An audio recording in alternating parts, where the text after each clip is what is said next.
you can't lie to yourself.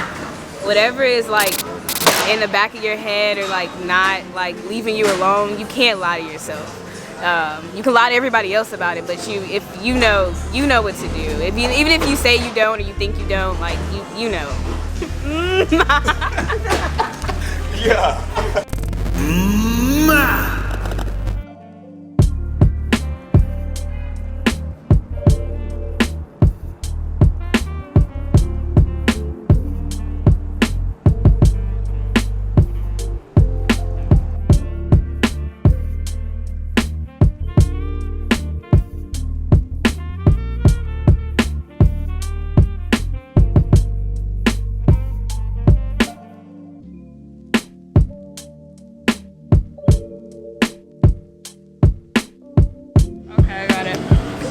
Too many beautiful days in our future to let these bad days stop us from getting there.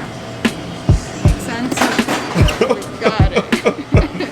I like that. Thank you. Explain that. What does that mean? For anybody who's struggling, you know, it can be really hard to see the light, to know that someday it's not going to be like this, and it demotivates you and makes you not want to get up and get out. But if you focus that later things are going to change, they're going to get better, then they will. Situation. Like how do you push through? Like how do you just keep moving? I feel like at the end of the day, there's like a goal that still hasn't been accomplished. Like the overall like life goal. Like I'm not there yet. So I gotta like keep working to that. So just stay focused. How do you feel during these times? Really uneasy, unfocused, but I feel like every day I wake up and I try to do something that makes me happy. So, yeah. Give one Even example. if it's riding on my bike and seeing Jaja.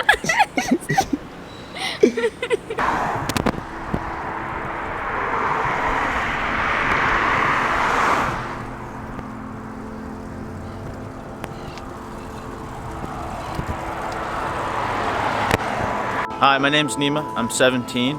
I'm a senior in high school in Houston, Texas. I'm just visiting UT's campus.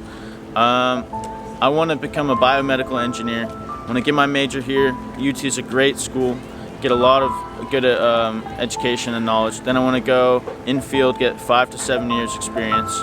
Then after that, I want to start my own biomedical firm, working on bioprosthetics or maybe 3D organ printing, something like that.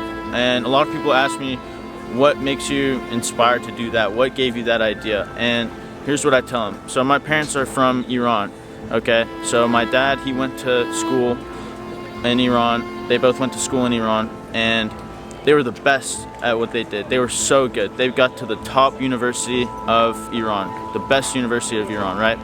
And at the same time, that was shortly after the Islamic Revolution. And they started seeing all this messed up, corrupt government, all this stupid bureaucratic BS that they didn't even really believe in. They were forcing on the people.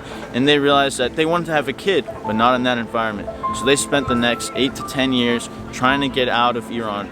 Eventually, they came to Canada so they could come to America. Then they came to America, and eventually they had me. So they tell me all their whole life story was just building to that moment to get me in America, where they couldn't do the things that they really wanted to do. They went down the path that they didn't want to do because of their government, and they pushed through all that just to get here, just to have me. So I can't be like all my other friends who just want to watch Netflix and play video games and go to parties and get drunk and hook up. I gotta do something real. I gotta do something important. So that's what inspires me.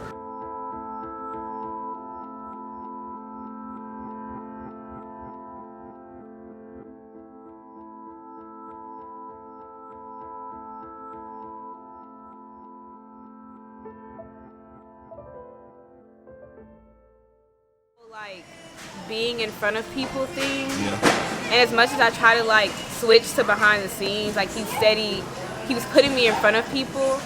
I don't know why, but I'm just trying to go off of that, like for what I'm doing moving forward, and trying to stop like running away from it because it's not working no more. So okay, so check this out. I want you to do this then. Okay. Up until this point of your life, right? What has gotten you to this point? And what would you tell somebody if you were mentoring somebody right now?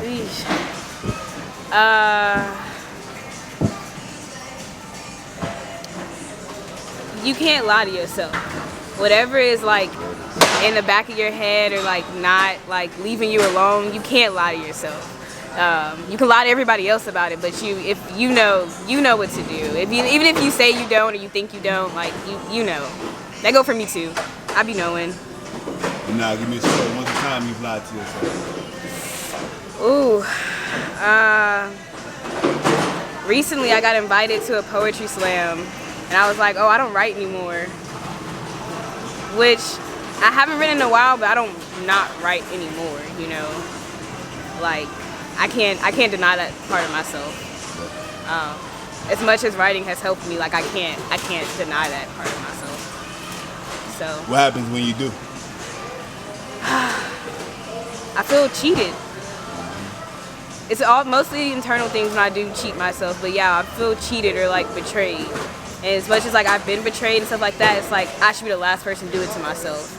So it makes me sad, to say the least. So what are you doing now? What's gonna make you commit to writing consistently? Honestly, right now it's just building self-discipline. It's like right now I'm doing Thirsty 30 every day of this month, which is praise and worship 10 minutes, pray for 10 minutes, read for 10 minutes, and just building those habits. Last month it was going to the gym every morning. So as I'm building self-discipline, then I'll force myself to sit down and do the things I'm called to do.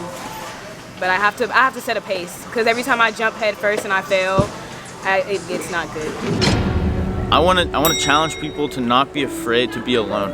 Many times my friends, they're afraid to be alone. They're afraid to, have a weekend where they're not out doing something. So I challenge you, one weekend, stay at home, don't go out, don't see anyone, don't talk to anyone, just do you for a weekend. Figure out what you want to do for a whole weekend. Can you do that? I challenge said person to do it. Whatever it is, you know what it is, but whatever you're like, oh, I need to do this, but delete the but and just do it. Go hard for like, I don't know. Go hard and just see what happens. Like, it becomes addicting when you're going hard at what you're supposed to be going hard at.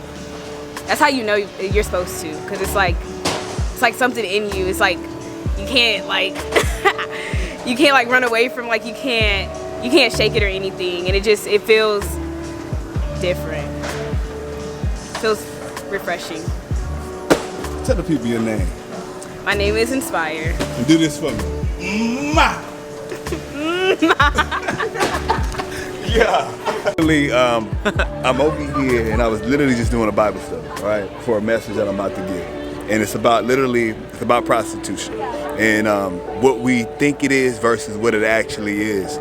And as I'm conjuring ideas and thoughts, I just see a young soul with this phenomenal energy. Just he looked like he's floating. I don't even know if his feet were touching.